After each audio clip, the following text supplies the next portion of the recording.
Okay, I'm reading a passage from the book Woman in the Dunes.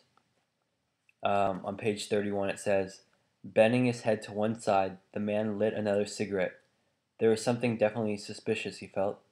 He aroused quietly and decided to peek behind the suspended matting. There was indeed a room, but no bed. In its place, the sand had swept down into a gentle curve from beyond the wall. He shuddered involuntarily and stood rooted to the spot. This house was already half dead. Its insides were half eaten away by tentacles of ceaselessly flowing sand.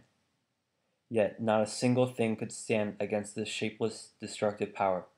The very fact that it had no form was doubtless the highest manifestation of its strength, was it not? But he returned to reality at once. Supposing this room could not be used, where in heaven's name did she intend to sleep?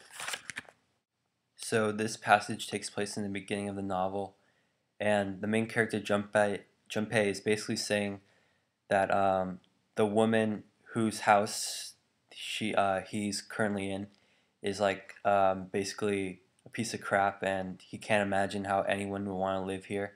And he's saying it's such a dull house, like she must be bored to death because it's just sand and no pictures on the wall or anything.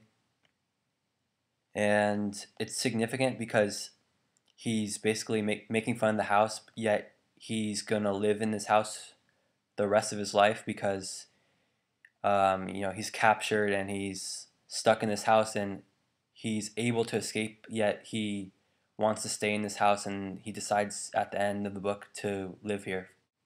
This passage is important to the novel because it shows one of Kobo Abe's main themes of the novel, which is alienation and isolation, because the dune is very alienated from the rest of the world, and it's where Junpei will live the rest of his life.